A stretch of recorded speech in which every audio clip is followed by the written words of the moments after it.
Le Grand Dialogue. Sigi Kafoba. Edouani Ouamakara. Le Grand Dialogue, l'émission de débat du studio Tamani sur votre radio. Chenni Beri. Halud Maouni. Chenni Beri. Sigi Kafoba. Le Grand Dialogue.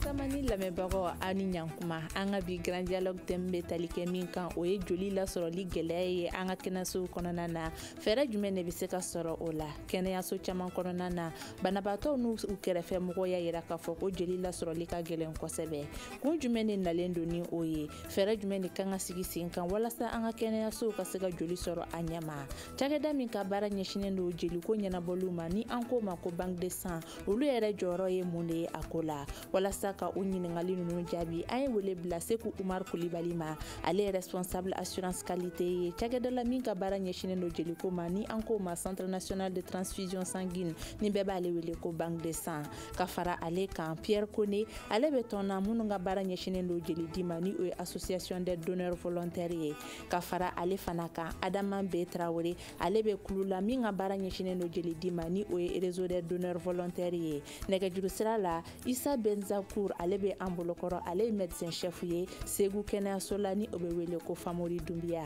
ne yɛrɛ ye Mariam Kulibali ye a y'aw bisimila an ka kɛnɛ kan.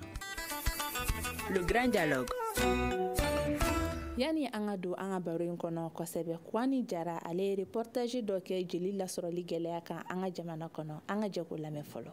Ni waati labanw na maa caman mago de bɛ joli la diɲɛ don o don maa caman de bɛ taa banque de sang na joli nɔfɛ banabaatɔw b'a yira k'a fɔ ko sanni ka joli sɔrɔ a ka kan i ka taa ni maa dɔ ye min joli bɛ se k'a ta ani fana i ka kɛ maa ye min bɛ joli di siɲɛ caman. Moi ça me fait 4 fois que je le dis volontairement là. Le carte di nama ni mago be joli la wagati wagati a bɛ di ma wa ni joli bɛ sɛgɛsɛgɛ k'a lajɛ. Ne yɛrɛ nalen min filɛ nin ye ne nana ne dɔgɔkɛ de man kɛnɛ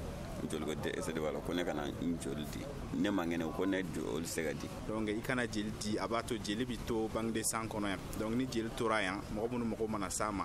peut-être hali n'u ma mɔgɔ sɔrɔ a bɛ se ka kɛ cas dɔw la jeli bɛ sɔrɔ ka di olu ma. Min ye jolidilaw ka jɛkulu olu b'a yira k'a fɔ k'olu bɛ don fila ta siɲɛ kɔnɔ olu bɛ taa joli di maaw ma u ka ɲɛmaa dɔ min ye Adama B Traoré ye ale b'a yira k'a fɔ ko joli di nafa ka bon kosɛbɛ banabaatɔw ma ani fɛnɛ maa min yɛrɛ b'a joli di kamasɔrɔ joli bɛ sɛgɛsɛgɛ. Min bɛ yen ne a bɛ a joli di kosɛbɛ hali m'a fɔ k'a tigilamɔgɔ tɛ bana dɛ nka a ka bana ka suma kosɛbɛ donc jeli dili nafa fɔlɔ bɛ jeli dibaga kan wa filanan fana ye jumɛn ye n'a bɛ taa utiliser mɔgɔ mun na o tigi i bɛna kɛ sababu ye ka dɔ fara o tigilamɔgɔ ka diɲɛnabɔ kan i bɛna kɛ sababu ye ka kɛnɛya di o tigilamɔgɔ ma. Min y'an ka kɛnɛyako ɲɛmaaw ye olu b'a yira k'a fɔ ko Bamako joli bɔrɔni min ye poste de sang ye ko 300 de bɛ di dɔgɔtɔrɔsow ani CSRF ma diɲɛ don o don u b'a yira k'a fɔ ko banque de sang mako bɛ joli min na san kɔnɔ k'o tɛ ka sɔrɔ kamasɔrɔ maa minnu bɛ taa ka joli di k'olu ma ca kosɛbɛ. Isa Benzakour ye médecin chef ye Segu kɛnɛyaso la ni o ye Famori Dumbiya ye Segu mara kɔnɔna na yali joli lasɔrɔli gɛlɛya b'o la.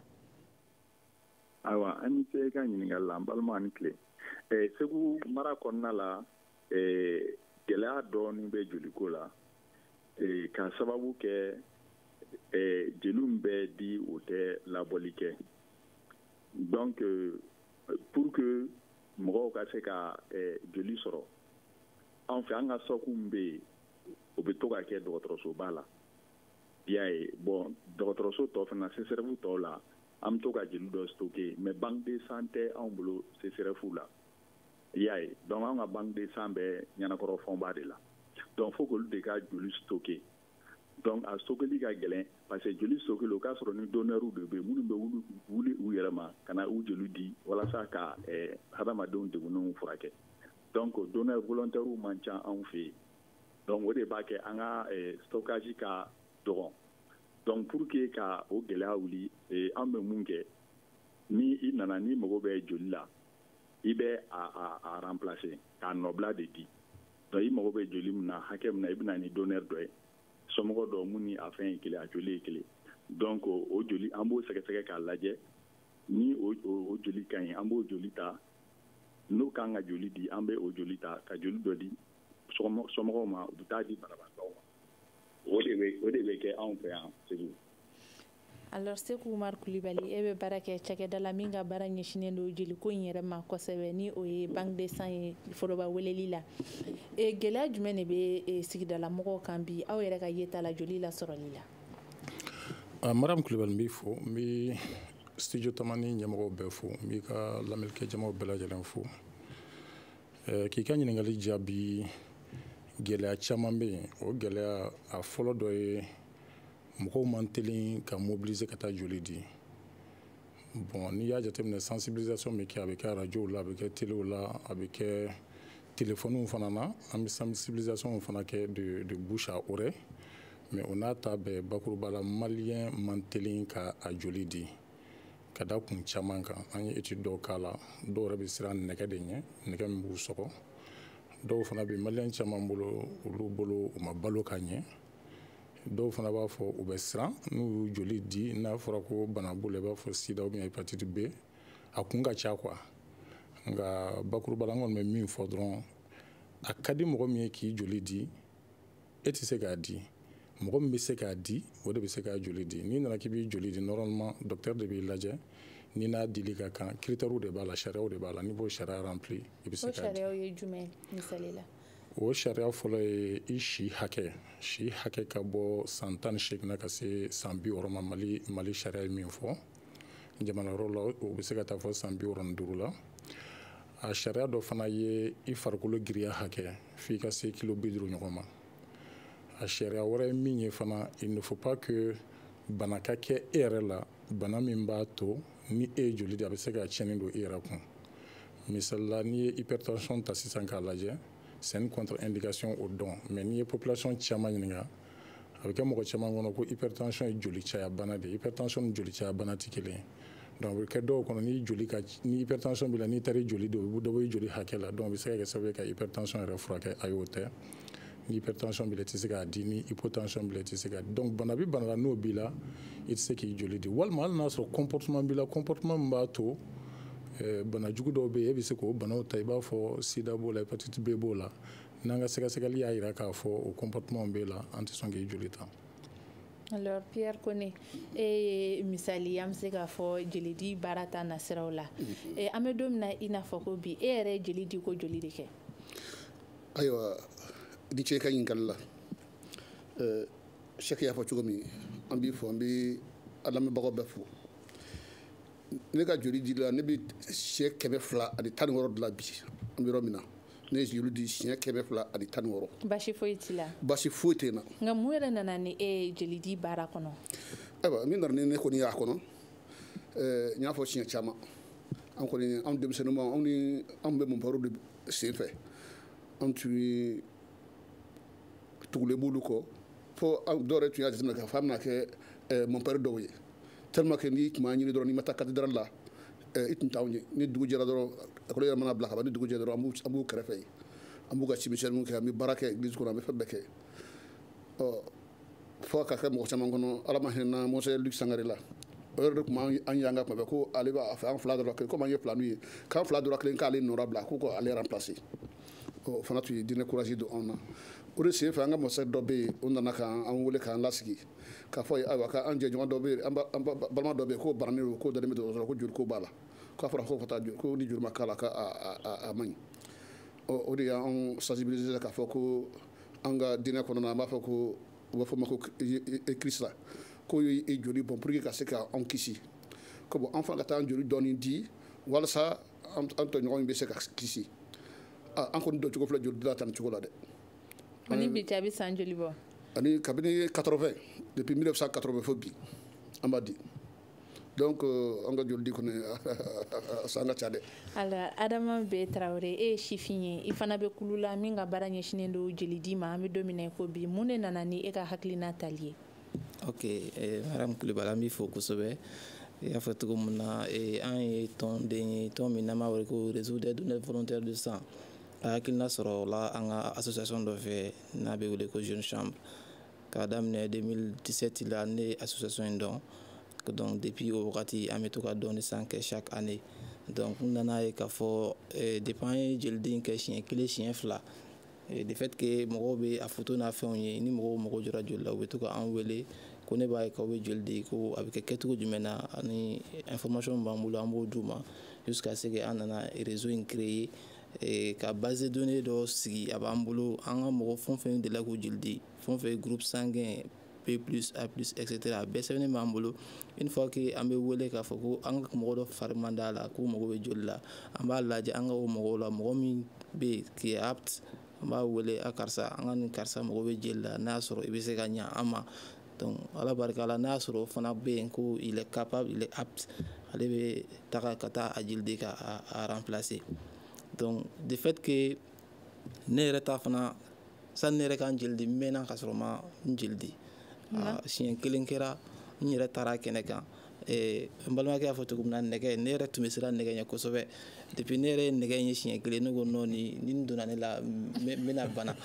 ou bien a bɛna puis n jɔnna n yɛrɛ la wagati n tun ye mɔgɔ dɔgɔmani n fasalen don n ko ni ne ye n jeli di n ko jeli bɛrɛ tɛ ne la n ko ni nana n jeli di sisan n ko a bɛna kɛ kɔlɔlɔ ye ka se n ma donc o phase fɔlɔ la n ma n jeli di mais phase filanan na mɔgɔ min tun bɛ ka organiser o kelen kɛra n na ka essayer k'an sensibiliser k'a fɔ c'est pas le taille tɛ i yɛrɛ fana farisogo tɛ nka dɔgɔtɔrɔw b'i lajɛ de k'i poids ta k'i âge k'olu bɛɛ lajɛ n'a sɔrɔ i bɛ se k'a di donc hukumu kɔnɔna la n gɛrɛla o position la n y'a di ko kelen o kɛra o 2017 laban na n y'a di ko kelen et dès lors n y'a ye k'a fɔ siranya de don n'o tɛ n bɛ se k'a kɛ donc depuis n y'o siɲɛ kelen kɛ k'a daminɛ 2017 la ka na se sisan ma n m'a fɔ san o san dɛ mais ne kɔni bɛ se k'a di ni y'a temps sɔrɔ san kɔnɔna la siɲɛ 2 kɔni ye n dɔgɔyalen salon hakili t'a la k'a fɔ n y'a di mais ɲinan déjà n ye siɲɛ 2 sɔrɔ a la ka ban donc ne y'a sɔrɔ position de la. Alors Isa Bezacour e fɛ jeli lasɔrɔli ka nɔgɔ marabolo kɔnɔ ka tɛmɛ faba kɔnɔna kan walima faba de ta ka nɔgɔ ka tɛmɛ marabolo kɔnɔna ta kan? N balimamuso ne ka jate la jeli sɔrɔli ka nɔgɔ faba kɔnɔ ni marabolo kɔnɔna ye. Cogo di? Parce que minnu kumana u bɔra ka mun fɔ gɛlɛya min b'olu kan o gɛlɛya camanba de bɛ anw fɛnɛ kan. A b'a dɔn k'a fɔ jamana kɔnɔna la mɔgɔw ka faamuyalacogo tɛ kelen ye o gɛlɛyaba de bɛ anw yɛrɛ kan c'est pourquoi an ye solution min sɔrɔ a la ni i nana ni joli kan ka k'i la an b'a fɔ k'i kana ni somɔgɔ dɔ ye donc an b'o lajɛ ni o sɛgɛsɛgɛra n'o bɛ se ka joli di o bɛ joli di an bɛ a compenser quoi donc vraiment gɛlɛyaba de bɛ anw fɛ yan joliko la. Mais aw yɛrɛ fɛ Segu mara kɔnɔna na mun bɛ mɔgɔw bali ka taga u joli di yali Kulibali ye min fɔ ko kun caman bɛ mɔgɔ caman ka jeli di baliya la i n'a fɔ siranɲɛ biɲɛ walima u bɛna bana minnu lakodɔn u yɛrɛ la e fɛ o kelen de bɛ mɔgɔw fana bali ka taga u joli di Segu mara kɔnɔna na? Balimamuso kelen de don surtout kɛrɛnkɛrɛnnenya la mun ye ayiwa bana min bɛ sen na ni a bɛ fɔ a ma ko sida bana caman bɛ siran u b'a fɔ ko ni joli dira ko a bɛ taa f'u ye ko ni bana b'u la nin b'u la alors que bon généralement ni an ye joli ta n'an y'a dɔn k'a fɔ ko i joli tɛ se ka kɛ mɔgɔ la an b'a joli bila kɛrɛfɛ a bɛ kɛ ten de an tɛ fɛn f'i ye k'a fɔ ko fɛn wɛrɛ n'i mana o sɛgɛsɛgɛli kama an t'i lakodɔn o la donc n'a ta o ta an bɛ sensibilisation kɛ radio la an bɛ sensibilisation kɛ école la n'a ta o ta an ma mɔgɔ sɔrɔ finalement an ye solution min sɔrɔ a la an ye répertoire dɔ de créer des donneurs volontaires de sang sinon association des donneurs volontaires de sang o bɛ Segu mara kɔnɔna la donc an y'o de créer maintenant de temps en temps ni an mago bɛ joli la an b'olu wele u b'a lajɛ comme jeune chambre cɛ bɔra k'a fɔ cogo min na vraiment o fana système kelen de bɛ anw fɛ yen mais gɛlɛyaba de bɛ joliko la anw fɛ yan vraiment gɛlɛyaba b'a la an balimamuso. Alors Seku Umaru Kulibali gɛlɛya in o a daminɛna bi wa walima a bɛ yen ka kɔrɔ? Gɛlɛya in bɛ yen ka kɔrɔ an b'a fɔ a mɛnna dɔɔni bon an bɛ se k'a fɔ yɛrɛ fana dɔ bɛ ka bɔ a la caman bɛ ka bɔ a la ka d'a kan an ka baara yɔrɔ n'o ye CNTS Centre National de Transfusion Sanguine n'a lakodɔnnen don ni banque de sang ye ani donneur volontaire i b'a fɔ Pierre olu bɛ association dɔ kɔnɔ ani an terikɛ o association mɔgɔw b'an dɛmɛ an ka baara la kosɛbɛ parce que olu bɛ mɔgɔw sensibiliser mais anw yɛrɛ fana fɛ yen an ye communicateurs ta communicateurs bɛ bɔ u bɛ taa sensibilisation na écolesow la u bɛ taa la entreprise la u b'a kɛ voilà médiaw la radio téléw a bɛ kɛ actuellement réseaux sociaux fana kan donc mɔgɔ caman bɛ olu bɛ wuli u yɛrɛ ma ka na sisan caman bɛ ka a ka sira in kɛlɛ ka na joli di nafa kama. Nka an b'a mɛn banque de sang aw yɛrɛ bɛ mun de kɛ banque de sang in kɔnɔna na ye? Bon banque de sang sigikun tɛ dɔwɛrɛ n'a bɛ fɔ a ma ka mission ka mɔgɔw sensibiliser joli di la ka mɔgɔw joli talen kɔfɛ ka joli in sɛgɛsɛgɛ ka ɲɛ ni bana b'a la k'a da kɛrɛfɛ a bɛ détruire ni bana t'a la donc k'a lasago ka ɲɛ maracogo ɲuman na réfrigérateur kɔnɔ ka sɔrɔ ka joli in transporter ka taa di médecin ma médecin minnu n'olu bɛ banabagatɔw furakɛ banabagatɔ minnu mako bɛ joli la o de CNTS yɛrɛ sigi kunba ye o de y'an ka mission ba yɛrɛ ye. Yala Pierre Kone e fɛ nafa bɛ donneur volontaire ka baara la? Nafa b'a la dɛ, nafa belebele ka da mun kan fɔlɔ ADBS yɛrɛ kɛra waati min na o tun ye bureau dɔ d'an ma CNTS kɔnɔna na yen nɔ o bureau in kɔnɔ ni mɔgɔ fɛn o fɛn tun nana ka don siɲɛ kelen k'i kariyara k'i nana joli di i ka mɔgɔ kama an b'i wele kɛrɛfɛ k'i sensibiliser ka joli di nafa f'i ye n'i y'a ye an bɛ se ka joli ko la bi parce que mɔgɔ de tɛ ka na joli di sinon ni maliyɛn bɛɛ kelen-kelenna tun bɛ wuli a yɛrɛ ma ka na joli di hali siɲɛ kelen siɲɛ fila san kɔnɔ gɛlɛya min b'an kan o gɛlɛya tun tɛ sɔrɔ mais mɔgɔ t'o de kɛ mɔgɔ bɛ siran joli di ɲɛ dɔw b'a fɔ ne fasalen don joli tɛ ne na n y'o de fɔ mɔgɔ ye mɔgɔ yɛrɛ dɔw bɛ yen a ka bon n'i y'a ye a ka bon i b'a fɔ ko fɛn wɛrɛ bɛ joli t'a la joli ɲɛnama t'a tigi la mais dɔw bɛ yen n'i y'a ye a fasalen don i b'a fɔ ko ko nin komi n'a fɔ kamalen y'a fɔ cogo min mais joli min b'u la kabako don donc joliji tɛ n ka bon n fasalen don o t'o ye n'i bɛ joli yɛrɛ fana di a nafa ka bon i yɛrɛ ma kosɛbɛ parce que ne yɛrɛ ta o ta di ne bɛ pressé ka taa n ka résultat de ta ni n taara n ka résultat minɛ n yɛrɛ bɛ n ka statut dɔn n bɛ cogo min na n b'a dɔn mais mɔgɔ caman bɛ yen u bɛ joli di u tɛ sɔn ka t'u ka résultat minɛ parce que u bɛ siran parce que n'i taara n ka résultat minɛ sisan n'a fɔra ye ko sida b'i na ou bien ko nin bɛ n na o t'a fɛ o ka dɔn donc caman tɛ sɔn ka taa u ka résultat yɛrɛ minɛ sinon n'i kɔni taara i ka joli di i ka joli bɛ sɛgɛsɛgɛ ni fɛn b'i la i ka résultat mana taa minɛ fana ni fɛn b'i la u b'a f'i ye dɔgɔtɔrɔ b'u bolo yen u bɛ se k'i lajɛ fura min kan ka sɛbɛn i kun u b'o sɛbɛn i kun mais ni sida don o kɔni o fura t'u bolo mais a kɔni i b'i ladɔnniya o n'i ladɔnniyara fana n'i y'a minɛ n'i ladɔnniyara a bɛ se ka kɛ sababu ye i t'a lase mɔgɔ wɛrɛ ma donc vraiment joli di nafa min b'a la a tɛ se ka fɔ ka ban parce que i b'a kɛ ka mɔgɔninfin ɲɔgɔn de ni kisi n bɛ kuma dɔ f'i ɲɛna an ka don de san dɔ sen fɛ a tun parrainé don parce que san o san organisation mondiale du don de sang tugu dɔ de b'a parrainé nin donna nin san ta in c'était l'Arabie saoudite qui o de tun bɛ k'a parrainé parrainage tun b'o de bolo u ka ambassadeur nana a kɛnɛ kan joli di kuma fɔra ne ka a ka interprète y'a ɲɛfɔ an na ko ne ye joli di siɲɛ 100 ani kɔ ambassadeur wulila ka ne minɛ de ka ne minɛ ka ne accolade kɛ ne na ka ne embrasser k'a fɔ ka cɛ ko k'a fɔ ne ye ko ne bɛ arijinɛ na ka ban ko ne ye joli di ko ka mɔgɔw ni kisi ko a k'a fɔ ne ye ko ne bɛ arijinɛ kɔnɔ bon o bɛ courage don mɔgɔ la o bɛɛ ye nafa dɔ ye o bɛɛ ye nafa de n'i ye mɔgɔninfin ɲɔgɔn ni kisi ayiwa an ma se fɔlɔ kɔni n ka dɔn k'a fɔ a tɛ kɛ gansan ye. n b'a fɛ ka kuma sɔn ji la. n b'a fɛ ka yɔrɔ min dɔ fɔ a da sera yɔrɔ dɔ ma min ye sida ye n'a ko ko ni sida kɔni don k'o fura tɛ yen non a tɛ se ka faamuya i b'a fɔ sida fura tɛ yen bi ni fɛn fɛn yirila a kɛra sida a kɛra hépatite B a kɛra hépatite C a kɛra syphilis ye i b'i lase dɔgɔtɔrɔ ma dɔgɔtɔrɔ min bɛ se k'i ta en charge an bɛ don min na i ko bi sida mana mɔgɔ o mɔgɔ faga an bɛ se k'a fɔ n ye yɛrɛ faga su de ye fura tɛ yen min bɛ se ka banakisɛ faga mais fura bɛ sida la min bɛ se ka banakisɛ siri a tɛ se k'a yɛrɛ labugun a tɛ se k'a yɛrɛ labugun i b'i ka adamadenya kɛ n'a ye i tɛ se ka hali a yɛlɛma i partenaire ɲɔgɔn fɛ donc k'a fɔ ko sida tɛ fura la an b'a bila entre guillemets. Alors Adama bɛ Tarawele yala mɔgɔw bɛ donneur volontaire ka wuli yɛrɛ ma ka taa joli di i b'a kɛ fɛn ko de kama fɛn b'a la a kɛkun yɛrɛ ye jumɛn ye aw fɛ. Laɲini fɔlɔ min b'a la i n'a fɔ an balimakɛ y'a fɔ cogo min na hadamaden an b'a fɔ ko la personne est la plus précieuse des recherches foyi tɛ hadamadenya bɔ c'est à dire ni et puis jeli ye fɛn ye sanu tɛ jeli sɔrɔ jeli c'est quelque chose c'est une substance ala dɔrɔn de b'a dɔn a constitué don cogo min na donc k'a décider k'a fɔ k'i b'i jeli bɔ i la k'a di i hadamaden ɲɔgɔn dɔ ma ten tɔn gratuitement c'est à dire ala dɔrɔn de b'o sara dɔn i bɛ joli bɔ i yɛrɛ la i bɛ taa di min ma mɔgɔ tɛ se ka mɔgɔ ni kisi dɛ nka n'a sɔrɔ a tigi kan ka fatu 1 heure pile e b'a kɛ sababu ye 1 heure pile a tɛ bɔ a bɛ taa kɛ 2 heures pile n'a sɔrɔ i kɔni bɛ dɔ fara a tigi ka durée de vie kan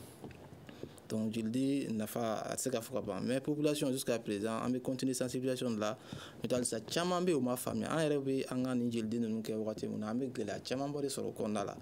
parce que ni i bɛ se dɔw ma minnu bɛ dɔw bɛ u ka kalan ma taa yɔrɔ jan u b'a miiri ko an bɛ nalen jeli nin minɛ déjà ko on est en complicité avec les docteurs qui viennent docteurs minnu bɛ na kɛnɛ kan i bɛ taa sɔrɔ complicité dɔ bɛ an ni u ni ɲɔgɔn cɛ k'u bɛna jeli ninnu ta donc après k'an bɛ contourner kɛ ko ka taa fɛn dɔ minɛ u bolo caman b'o de fɔ an ma nka kɛnɛ ka ɲi quand même docteur yɛrɛ bɛ yen nɔ n'an taara i bɛ taa sɔrɔ cérémonie de bɛ k'a la cérémonie lancement b'a la an bɛ kuma di docteur yɛrɛ ma u bɛ mɔgɔw la sensibiliser ka dɔ f'u ɲɛna k'a fɔ ko jeli wari t'a sɔrɔ a tɛ feere mɔgɔw k'u bɔ u kunna et puis k'a fɔ ko jeli dili fana k'a fɔ k'a bɛ kɔlɔlɔ lase adamaden ma jamais de la vie a t'o kɛ n'a ma min fara i ka kɛnɛya kan kɔni a tɛ o kɔlɔlɔ lase ma déjà ne yɛrɛ ka analyse dɔ senfɛ n ko n bɛ jeli di de fait que n jeli nana bon n tɛna fɔ mais après ni docteur yɛrɛ ye ɲɔgɔn ta a ye traitement dɔw fɔ ne yɛrɛ y'olu suit o kɛra sababuya ye ne tun b'an jeli di ne tun tɛna bɔ a kalama k'a fɔ ko o bana sugu bɛ ne la mais de fait que ne ye jeli di et docteur tilara ka o traitement ninnu prescrire n kunna et n y'u ta alhamdulilayi maintenant chaque année n bɛ joli di donc a nafa o y'a dɔ ye quoi a bɛ se ka kɛ sababu ye bana dɔ b'i la i tɛ mun kalama n'i ye jeli di i bɛna bɔ o kalama. Isa Bezakour e dɔgɔtɔrɔ ye Segu kɛnɛyaso la min bɛ wele ko Fuseni Dunbiya yali aw ka marabolo kɔnɔna na jeli di ta nasiraw la dɔw ye prioritaire ye k'a fɔ ko dɔw n'a ka kan fɔlɔ ka tɛmɛ dɔw kan. Bon jeli di la nataw la mun ye ka joli di banabaatɔ ma i kan t'o ma. Awɔ. Awɔ priorité b'a la surtout o ye maternité yɔrɔ urgence la césarienne kɔnɔna la. Vraiment olu de urgence ba ye ani ni siraba kasara kɛra minnu na n'u ye joli caman perdu priorité bɛ olu bolo maintenant mun ye maladie minnu bɛ programmer an m'an jɔ n'an sera ka fɛnw bɛɛ fara ɲɔgɔn kan ni joliw bɛɛ fara ɲɔgɔn kan u somɔgɔw ye joliw di olu bɛ sɔrɔ ka programmer ka intervention kɛ priorité ye césarienne ani urgence de ye. Yala o faamuyalen don wa? O faamuyalen don vraiment o fɔra bɛɛ ye mais n y'a fɔ a ye cogo min na gɛlɛyaba de bɛ an kan a bɛ k'a fɔ faaba kɔnɔ cogo min na an fɛnɛ fɛ yen marabolo kɔnɔna la o gɛlɛya kelenw de bɛ an fɛnɛ kan donc fo an ka continuer sensibilisation de la kosɛbɛ comme a bɛ k'a kɛ cogo min na télévision sow caman k'a kɛ radio fɛnɛ k'a kɛ ayiwa an ka laadala ɲɛmɔgɔw fɛnɛ k'an dɛmɛ a ko la vraiment sinon gɛlɛyaba de bɛ an kan Segu yan dɛ n balimamuso. Seku Umar Kulibali ko gɛlɛya bɛ Segu kaw kan. Yala da sera yɔrɔ min ma k'a fɔ priorité ko a faamuyalen don Bamako kɔnɔ yan sabula an bɛ kuma caman ye bɔlɔlɔw sanfɛ dɔw b'a fɔ an ye jeliw di an tɛ ka jeliw sɔrɔ an bɛ na dɔw bɛ yuruguyuruguw kɛ jeli lasɔrɔli kuma cayalen don priorité de bɛ dɔw bolo wa.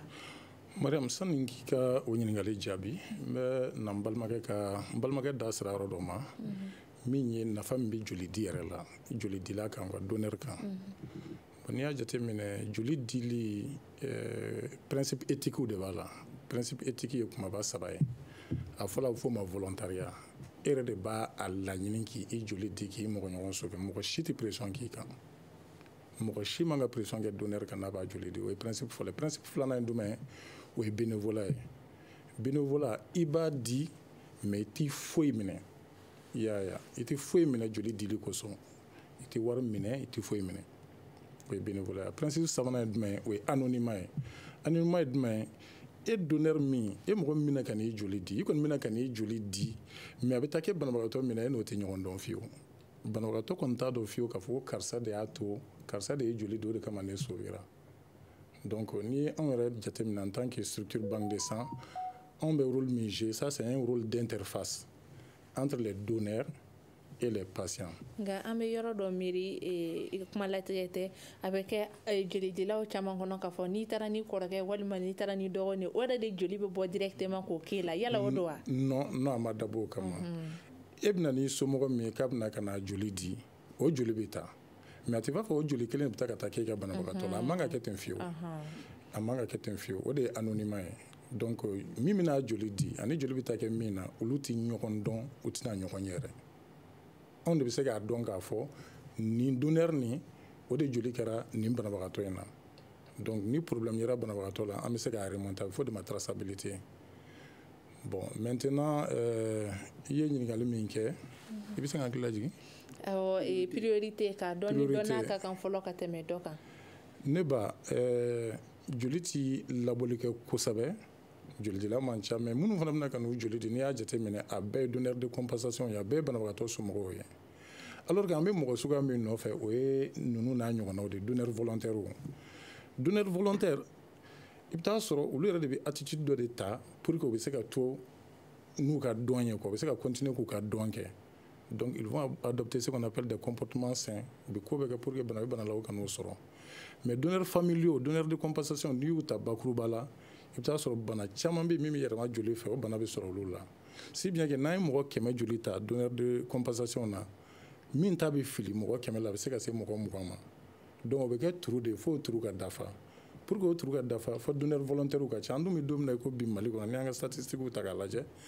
donneur 100 o 100 20 de ye volontaire ye Mali kɔnɔ bi 80 ye familiaux ye o ye gɛlɛyaba ye an kan donc joli tɛ bɔli kɛ minnu bɛna di o man ca minnu fana bɛna ka na di 100 sarala 20 bɛ fili a tɔ min bɛ to o de bɛ tila banabagatɔw ni ɲɔgɔn cɛ bon a bɛ tila banabagatɔw ni ɲɔgɔn cɛ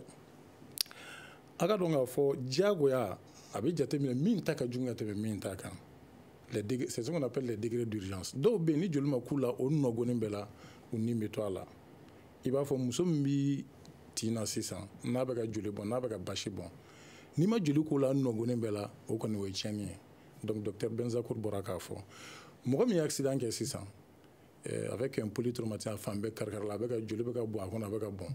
donc o tɛ se ka i tɛ se k'o tigi jɛ joli la k'i bɛ taa di banabagatɔ ma banabagatɔ min bɛ se ka kɔnɔli kɛ n'a ta ou bien min kan ka opérer o ye 2 ye sabanan den fitinin min bɛ yen nɔ ko palu b'a la pédiatrie la sisan an kɔni b'a dɔn palu banakisɛ o ye plasmodium ye n'a donna farikolo la a bɛ don jolikisɛ de la a bɛ jolikisɛ ci a bɛ na ni anémie ye donc i bɛ taa sɔrɔ den dɔw bɛ nimakari la o donna coma yɛrɛ la ni joli tɛ o tɛ se ka wuli donc olu de ye priorité o ye diyagoya ye donc joli tilayɔrɔ la i bɛ taa sɔrɔ dɔ bɛ dimi k'a fɔ a b'a nɔfɛ tile 2 tile 3 a m'a sɔrɔ mais a bɛ ka ta ka di dɔ ma ale t'a faamuya donc anw bɛ mɔgɔw bɔ ɲɔgɔn na diyagoya mais an tɛ mɔgɔw bɔ ɲɔgɔn na k'an ka mɔgɔ ye ni banabagatɔ an yɛrɛ ɲɛ tɛ banabagatɔw la banabagatɔ somɔgɔw bɛna joli nɔfɛ o yɛrɛ man ka kɛ normalement docteur de kan ka na joli nɔfɛ an bolo voilà donc gɛlɛya wɛrɛ ye min ye sisan i bɛ se ka taa sɔrɔ joli tilayɔrɔ la joli ye groupe 4 ye groupe A bɛ yen B bɛ yen O bɛ yen A bɛ yen bon n'i nana n'a ye registre fana na o bɛ kɛ 2 ye A moins AB AA moins A plus B moins B plus AB moins AB plus etc. a bɛ se ka kɛ e mago bɛ min na o tɛ yen e ɲɛ b'a la e nana i ka mɔgɔw ye olu nana ka na joli di mais e mago bɛ min na e ka banabagatɔ mago bɛ min na o de t'an bolo donc e ɲɛ bɛ tɔw bɔtɔ la n'a ye kuma bɛ caya donc fo anw fana ka effort de kɛ ka ɲɛfɔli kɛ a tɛ taa ɲɛfɔli kɔ quoi i b'a kɛ sɔgɔma i b'a kɛ tile fɛ i b'a kɛ wula fɛ o dugusajɛ i bɛ segin a kan tugun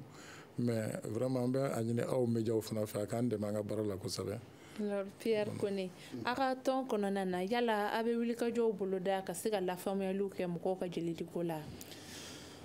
siɲɛ caman a y'a fɔ cogo min na an bɛ taa ekɔlisow kɔnɔ église yɛrɛ la ne b'a kɛ n'an bɛ église kɔnɔ misali yɛrɛ la sunkalo o sunkalo o bɛ turu kɛ Mali église ni ɲɔgɔn cɛ ka taa jolita kɛ église kɔnɔ parce que ne yɛrɛ de y'o message lancé k'a fɔ ko bon an fana ka an jija an ka joli di pour que ka mɔgɔninfinw ni kisi ni silamɛw ka sunkalo sera sisan o waati kɔnɔna bɛɛ kalo bɛɛ kɔnɔ an b'a fɔ bangedesa mɔgɔw ye u ka turu cɛ église kɔnɔ an b'a organiser église par église u bɛna prélèvement kɛ église kɔnɔ donc u bɛna mɔgɔw joli ta église kɔnɔnaw la an b'olu sensibilisation kɛ an b'a kɛ ekɔlisow la hali ne yɛrɛ bɛ CESCOM de kɔnɔ moi j'étais à la ne tun bɛ FENASCOM na FENASCOM o de bɛ occupé Mali kɔnɔ CESCOM fɛn bɛ Mali yɔrɔ bɛɛ Mali kɔnɔ o de bɛ occupé olu bɛɛ la donc ne yɛrɛ ye santé mɔgɔ ye ne taara yɔrɔ o yɔrɔ ne bɛ n ka sensibilisation kɛ a ye joli di a nafa ka bon a ka ɲi aw yɛrɛ ma joli di kɔni n'an ma sensibilisation kɛ a tɛ ɲɛ o a tɛ taa o kɔ fiyewu. Adama B Traoré an b'a ye a ka page kan bɔlɔlɔ sanfɛ mɔgɔ caman mago bɛ kɛ joli la a b'a partager dɔ mago bɛ ni O plus la dɔ mago bɛ A plus la ni ma fili kuma kɔnɔna na a b'o mɔgɔ ninnu dɛmɛ cogo di. Voilà, il y a fait comme ça souvent en bas publication partagée hali bi an ye dɔ ta partager o y'a sɔrɔ déjà ne bɛ yɔrɔ min na sisan ne bɛ se k'an joli di mais a tigi ye dɔ sɔrɔ donc n'an ye o information sugu ninnu ye déjà an b'a tigi wele généralement i bɛ taa sɔrɔ urgence de don n'a sɔrɔ donneur volontaire kun b'olu la a kun tɛ se nin bɛɛ ma donc an kɔni bɛ an teliya ka besoin in satisfait mais ni besoin in satisfaira wagati mun na an bɛ continuer ka kuma o tigilamɔgɔ in fɛ prochainement e ka famille la i k'i jija hali n'a kɛra mɔgɔ kelen dɔrɔn ye o ka kɛ donneur volontaire ye n'o tɛ n ko siɲɛ wɛrɛ i tɛna an sɔrɔ tuguni an bɛ to ka o kuma sugu de fɔ u ye k'u sensibiliser n'o position ye c'est ce que nous on fait sur les réseaux sinon sensibilisation côté la ko ne y'a fɔ cogo min na ni y'a dan ne yɛrɛ ma ne bɛ a ɲini an ka autorités fɛ u ka essayer ka nin impliquer éducation civique et morale la c'est-à-dire ka depuis à bas âge ka joli di nafa ye fɛn mun ye ka to k'a don école kun na seconde cycle niveau la ka yɛlɛn une fois que vous clair étude là déjà o b'a sɔrɔ u bɛ fɛn caman don a la kɔlɔlɔ minnu b'a la fɛn fɛn b'a la i b'a sɔrɔ déjà école an b'a bɛɛ dɔn k'a ban n'o tɛ n'a fɔra i tilara caman bɛ n'u tilara hali i bɛ taa université la bi caman bɛ yen nɔ jusqu'à présent joli di i ye fɛn mun ye halisa u bɛ siran a ɲɛ u t'a dɔn donc n'a y'a sɔrɔ ko a bɛ an ka système éducatif kɔnɔna la i b'a ye mɔgɔ caman bɛ kɛ donneur volontaire ye quoi sinon an b'a sensibilisation an b'a kɛ wagati caman. Docteur Issa Bezacour, aw fɛ yen Segu mara la mɔgɔ minnu bɛ na jeli di u yɛrɛ ma yala a bɛ gafe di u ma parce que an y'a mɛn ko carte bɛ di donneur volontaire ma a bɛ gafe di u ma mun b'a to jeli lasɔrɔli bɛ nɔgɔya u ma wa? Awɔ balimamuso effectivement ɲɛnakɔrɔ fama la an ka banque de sang b'an bolo quoi pour la région donc carte bɛ di donneur volontaire ma. Et en plus de cela, nous y avons donneurs volontaires nous faciliter de faire au la. Il y a facilité par rapport à l'accès aux soins. Vous pouvez dire ah ouais, au carte sababu faciliter beaucoup ou bien la sur Jona et puis avec sababu fene ka dobo ou ka prestation na. Agno système bebla en place pour que ka do fara jama de ka. Aïe. Mais comme il y a un photo comme la gala qu'on est gala b sinon facilité au bébé c'est vous Marc Koulibaly ni est joli di chien joli carte medima bon mali kono sharia min be sharia kura retara ko sayna o sharia be min fo cɛ bɛ se ka joli di san kɔnɔ chien nani joli diko fila kalo saba bɛ se ka don ni ɲɔgɔn cɛ bon n'i ye muso ye o ye kalo naani ye joli diko fila donc muso bɛ se ka di san kɔnɔ siɲɛ saba mais i kɛra cɛ i kɛra muso n'i ye siɲɛ saba sɔrɔ siɲɛ fɔlɔ yɛrɛ carte dɔ bɛ d'i ma fo ma carte de groupage i ka groupe sanguin min k'o kan siɲɛ filanan carte de groupage kelen bɛ d'i ma o ye confirmation mais n'i ye siɲɛ saba sɔrɔ dɔrɔn carte de donneur fidélisé bɛ d'i ma bon an bɛ min ɲini donneurw fana fɛ dɔw bɛ carte de donneur fidélisé minɛ i y'a faamuya ka don jɔ u ka dɔn k'a fɔ i b'a fɔ Benzacourt bɔra k'a fɔ cogoya min na le fait que facilité bɛ ka accorder donneur volontaire normalement il y a au nom du principe éthique qui est le bénévolat c'est pas normal mais ni e kɔni bɛ ka na joli di ni e yɛrɛ somɔgɔ mago jɔra a la i bɛna n'i ka carte dɔ i b'a sɔrɔ mais donneur volontaire gɛlɛya dɔ fana b'an kan donneur volontaire dɔw fana bɛ carte minɛ n'u y'a sɔrɔ ka ban dɔrɔn donc yala sigida ni fɛnw na n'u ye mɔgɔ ye ko min man kɛnɛ u bɛ bila o ɲɛ ka na ko ka joli ɲini o fana gɛlɛyaba b'an kan donc n'i ye dɔn kɛ siɲɛ saba i bɛ carte de donneur volontaire sɔrɔ bon n'i kɛra donneur fana donneuria fana nafa ye jumɛn ye fana parce que n'i kɛra donneur ye régulièrement i ka suivi médical bɛ kɛ i ka bilan sanguin bɛ kɛ k'a lajɛ i y'a faamuya voilà ni i farikolo cogoya bɛ cogoya min na ni fɛn yera la dɔrɔn i b'a fɔ a y'a fɔ cogoya min na donc i bɛ furakɛ. Alors Pierre Koné o carte in yala e de la ka a nafa sɔrɔ i n'a fɔ i wulila n'a ye k'a fɔ i bɛ joli ɲini na parce que kuma cayalen don k'a fɔ ko hali donneur volontaire yɛrɛ k'olu ka joli lasɔrɔli ma nɔgɔn carte bɛ k'i bolo i tɛ joli sɔrɔ an bɛ fɛ nɔgɔ bɛɛ de ka bɔ jeliko in kuma na bi étant un donneur volontaire i bɛ cartes b'i bolo i bɛ wuli ka jɔw kɛ den mago sera joli ma yala i b'a sɔrɔ nɔgɔya kɔnɔ. a nana ne yɛrɛ kanu kelen n ma mɔgɔ wɛrɛ fɔ ne kɔni kelen c'est à dire que banque de sang yɛrɛ kɔnɔ ne taara ni carte ye ne ma taa ni carte ye o ne kɔni dɔnnen bɛ yen kabini anatɔri tile n'an ye ADBS in sigi an ka dɔnni san ni fɛn ninnu sen fɛ u tun b'an fɔ t'o nɔrɔ ye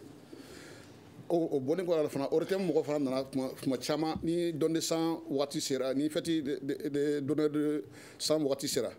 olu bɛna ne fɛ yen fo n ka so ka na interviewer k'an tugun kɔ fo banque de sang kɔnɔ ka interviewer à la télé mɔgɔ minnu ye ka ban mɔgɔ caman mana ye o yɛrɛ kɛlen bɛ bolo problème ye koyi. Parce que depuis que mɔgɔ b'a ye k'a fɔ ko c'est un donneur bénévole le plus grand donneur du Mali ni mɔgɔ bɛ ne dɔn n'u ye problème sɔrɔ dɔrɔn u bɛ ne ka numéro ɲini u bɛ ne wele ou bien u bɛ ne tɔɲɔgɔn wele ko a tɛna nga karisa mangana da dare me to so ko fo ni juli ka kala juli ka kala ne ngo bo d'accord ay mané wole parce que ko de be juli dia na o rek me juli di te atina ne wole ay rek me ta anyanyini mais afana ka ko ta juli di ne ta dlaw aba abene juli bene na ci ko baba fornati mais na o yasi ka foko parce que ayene télé la biya ko aya me ka foko de donneur grand donneur de sang ka to ka fa bene wuli ko ka mo mangene ko afara ko jurga kala ngota nyere ayere ka wuli ka ta juldi na tar na juldi na gresga bala ba soro ay mo ko yina ka fara nyonga ka ta di na ya di siècle ka di siècle la ka ke sien saba fo ka se sien haga da no ma atna ne wuli bli na yere mo ko bra na seray ab dono ka karti ba bulu ab no ko ya fara ma bon vraiment ne ko di reti se ka ta tantere bulu ba fo dore ngote bu mako ka so ndumbiya o ba fo ngam ko trop fuye ko bita mo mo fe ma fo ani ni ire nyete ni nyete ngonu nu tika ko fenge pour mo beke prétexte de bon mi dan faire ça donc sinon la me comment dit Adama Betraoré e kan bara in kono na ka fara ire ka sege lukan ki ka kenya chogoya do e fe na fawre bala le ni wele jume mi bolo ka fo shifina ka we o se ku jelu di chogomina ndi a fɔcogo min na comme il dépend kuma daminɛ jidi nafa kan bɛ ka caman fɔ a la ne bɛ min bila welewele min bila n teri sifinnakaw ma halisa o ye ka dɔ fara cɛsiri kan a ma nɔgɔ a ye gɛlɛyani dɔ fɔ sisan an yɛrɛ bɛ a gɛlɛya kɔnɔna la kosɛbɛ kariti bɛ anw minnu bolo an ka tɔn kɔnɔna la i bɛ taa sɔrɔ c'est vrai réseau de don mais dɔw bɛ yen nɔ u y'a di siɲɛ kelen siɲɛ fila sabanan ma dafa u ma kariti sɔrɔ dɔw bɛ yen nɔ u ta dafalen don mais kariti t'u bolo mais kariti bɛ aw minnu bolo sɔni i ka telefɔni de bɛ sonné karisa an mago bɛ joli la i tɛ ɲɛ a ma i kana CNTS la i kana comme kariti b'e bolo a bɛ taa dɔw siɲɛ kelen siɲɛ fila finalement i yɛrɛ bɛ nege bɔ mɔgɔw la mais n'a y'a sɔrɔ ko bɛɛ lajɛlen kelen don k'i jija ka kɛ donneur dɔ ye an tɛ se nin yɔrɔ in na n min fɔ dɔrɔn une fois k'i kɔni b'a mɛn ko joli di bɛ nin yɔrɔ in na i ka wuli i ka t'i joli di i ka mɔgɔ ka kɛnɛ o i ka mɔgɔ man kɛnɛ o kɛ donneur ye i k'a bila sini ɲɛ donc o de ye welewele ka da ye min ɲɛsin baden sifinnakaw ma. Docteur Isa Bezaku jeli dɛsɛlen pewu pewu kɛnɛyasow kɔnɔna na kɔlɔlɔ jumɛn de bɛ a la banabaatɔw yɛrɛ kan? n balimamuso kɔlɔlɔba de b'a la parce que ni joli dɛsɛra ni foyi tɛ se ka banabaatɔ kisi ni joli tɛ o na ni kasaraba de ye o de kama an kan ka fɛɛrɛ modèle bɛɛ kɛ walasa joli ka sɔrɔ i mago mana jɔ a la hali ni a maralen tɛ dɔgɔtɔrɔw bolo en tout cas fɛɛrɛ dɔ k'a bila sen kan n'i mago sera joli ma wagati o wagati i ka joli sɔrɔ i y'a ye c'est pourquoi an bɛ ka segin kuma kan dɔrɔn o de kama donneur de compensation bɛ yen parce que a mana kɛ cogo cogo stock dɔw bɛ yen banque de sang na stock dɔw bɛ yen mais n'an ti fɛ o stock de ka ban c'est pourquoi an b'a ɲini banabaatɔw fɛ u kana n'u somɔgɔw ye an b'u joli ta ka stock renouveler a kɛ kun y'o de ye. Alors bon Seku Umar Kulibali mun de kan ka kɛ bi walasa jeli yɛrɛ ale kana dɛsɛ fiyewu fiyewu? Fɛn caman kan ka kɛ. I n'a fɔ mɔgɔw ka n'u joli di o ye kelen filanan anw minnu yɛrɛ fana bolo bi joli baara la joli tali la k'a sɛgɛsɛgɛ k'a di anw fana ka baara kɛ ladiriya kɔnɔna la an ka baara kɛ an k'an cɛsiri kosɛbɛ et puis an ka mɔgɔw kunbɛn ka ɲɛ c'est vrai u bɛna joli min di a tɛ di anw ma anw b'a minɛ dɔrɔn k'a sɛgɛsɛgɛ k'a di banabagatɔw ma mais anw fana kan ka mɔgɔw kunbɛn ka ɲɛ k'u bɛrɛbɛrɛ ka ɲɛ vraiment min bɛ u encourager ka continuer k'a di o ye filanan ye sabanan n bɛ wele bila dɔgɔtɔrɔw fana ma anw bɛ joli di minnu ma n'u b'a kɛ banabagatɔw la u k'a dɔn k'a fɔ transfusion c'est pas un traitement définitif c'est un traitement palliatif banabagatɔ bɛɛ mago tɛ joli la quoi n'a kɛra dɔrɔn k'a fɔ ko banabagatɔ man kɛnɛ dɔrɔn ko fɔ joli ka k'a la joli hakɛ mana jigin dɔrɔn ko fɔ joli ka k'a la non o t'a kɛcogo ye donc o fana gɛlɛya b'an kan parce que o fana b'a to joli bɛ latiɲɛ joli kan ka kɛ banabagatɔ la n'a y'a sɔrɔ a ni kɛli ka kan n'a y'a sɔrɔ bana min b'a la parce que joli ntanya yɛrɛ tɛ bana ye n'i y'a mɛn k'a fɔ ko banabagatɔ joli dɔgɔyara dɔrɔn bana wɛrɛ dɔ de b'a jukɔrɔ min nana ni joli dɔgɔya in ye bon tant que bana min nana ni joli dɔgɔya n'o bana bɛ se ka furakɛ a bɛ se ka furakɛ ni furakisɛ ye i b'a fɔ n'i ye fer ta ou bien a bɛ se ka furakɛ kuma dɔ la ni opération yɛrɛ ye. n b'a mɛn kuma dɔ la ko yiriden dɔ walima nɔgɔlafɛn dɔw bɛ joli caya yala o kuma ninnu ye tiɲɛ ye. oui parce que joli la vitamine bɛ joli caya fer b'o la vitamine B12 b'o la vitamine B9 b'o la n'a bɛ fɔ a ma folate olu bɛɛ bɛ joli caya o bɛ sɔrɔ yiriden fɛn fɛn la n'i b'o dɔn o bɛ joli caya mais tant que joliko dɛsɛ in yɛrɛ de k'a kun bɛ se ka furakɛ vraiment docteur kan ka ko bɛɛ kɛ ka o fura de sɛbɛn o ka joli to parce que joli fana dili kɔlɔlɔba de b'a la n'i y'a di bana min bi joli dila la sisan ni an tɛna se k'o bɛɛ sɛgɛsɛgɛ banabagatɔ fana b'o joli o bana sɔrɔ bon fɔra k'i bɔ yen bɛɛ ni bɛɛ joli tɛ ɲɔgɔn ta n'i ye groupe donneur min ye groupe A ye n'i y'o joli kɛ groupe O la sisan o saya kɔni o ye 1 coup de ye bon o sɛgɛsɛgɛli ninnu bɛɛ de bɛ kɛ bon banabagatɔ dɔw fana bɛ yen i bɛ taa sɔrɔ olu yɛrɛ ka bana yɛrɛ cogoya kama olu ka ɲɛnama yɛrɛ tɛ se ka kɛ ni joli di tɛ tugun ya rendimi minnu na n'an b'a fɔ o ma insuffisant rénaux dɔgɔkun dɔgɔkun u bɛ dialyse kɛ u yɛrɛ bɛ k'u dimi yɛrɛ de kan ka hormone dɔ produit min bɛ joli dilan mais o yɛrɛ comme yɛrɛ man kɛnɛ yɛrɛ tɛ se k'o produit donc olu farikolo tɛ ka joli dilan u bɛ dialyse min fana kɛ dialyse la joli bɛ sama ka bɔ farikolo kɔnɔ de k'a ko kɛnɛma ka tila k'a ladon o dialyse fana bɛ joli min tugun donc fo joli de ka k'ulu la régulièrement donc sɛgɛsɛgɛli dɔ de bɛ se ka kɛ pour que olu farikolo kana ban joli la parce que ni min farikolo banna joli la dɔrɔn a banna i kɔni i b'o filɛ ten o bɛ taa i tɛ se ka foyi kɛ i tɛ se ka joli k'a la tugun drépanocytaires b'o kɔnɔna la i y'a faamuya jolikisɛ ci bana bɛ minnu na bana caman de bɛ yen nɔ minnu furakɛli tɛ se ka taa joli kɔ mais joli man ka kɛ k'a bɛ kɛ ka sɔrɔ kun t'a la fo a kun jɔnjɔn de ka dɔn ni jeli bɔra farikolo la a bɛ se ka mara ka mɛn voilà il faut que bɛɛ k'o de fana dɔn ni joli bɔra farikolo la joli bɛ mara kalo 1 ka se tile 45 ma kalo 1 tile 30 walima tile 45 a bɛ dépend a bɛna mara ni composant minnu ye quoi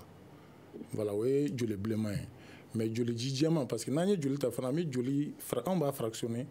i y'a faamuya joli constituant ni ɲɔgɔn cɛ globule rouge bɛ yen o ye minnu ni anémie b'olu la plasma frais congelé bɛ yen minnu bɛ yen n'olu joli bɛ bɔn o yɛrɛ kan il y a concentré plaquettaire fana bɛ yen an b'a fractionner donc nin bɛɛ n'a mara cogo de don globule rouge bɛ mara entre 2 et 8 degrés Celsius sumaya la ka se tile 30 tile 45 ma bon globule plasma frais congelé olu bɛ mara à moins 26 degrés Celsius olu bɛ mara congélateur de la à moins 26 degrés Celsius n b'a fɛ ka min fɔ dɔrɔn poche kelen min n'an y'a ta donneur la n'an y'a sɛgɛsɛgɛ a coût de production ka ca ni 12 ye sɛgɛsɛgɛli min bɛ k'a la jeli ye fu ye mais Mali bɛ k'o di fu Mali c'est l'un des rares pays au monde qui donne le sang gratuitement mais n'i y'a mɛn ko gratuité dɔ de bɛ k'a financer bon ne kɔni bɛ min bila hali an ka jamana ɲɛmɔgɔw fana ma autorité sanitaire vraiment u k'a lajɛ halisa u ka CNTS dɛmɛ CNTS budget man ca dɛ a tɛ tɛmɛ miliyari 1 kan alors que n'i ye Burkina ta nkɔrɔ Burkina budget bɛ taa miliyari 4 na yen nɔ donneur volontaire ka ca parce que ni banabagatɔ ni donneur mana ka na joli di CNTS fana kan ka wuli ka taa donneur nɔfɛ k'u joli ta o bɛ moyen ko fɔ ressources humaines logistique a bɛ wari fana ko fɔ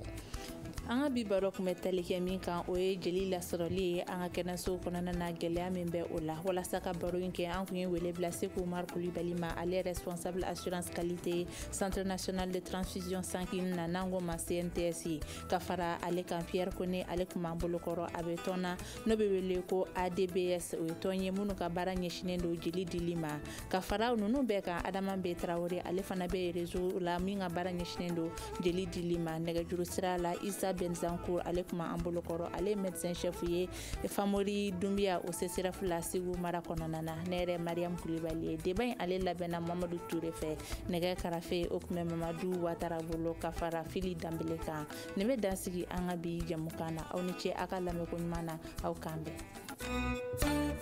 Le Grand Dialogue. Sigi Kafoba.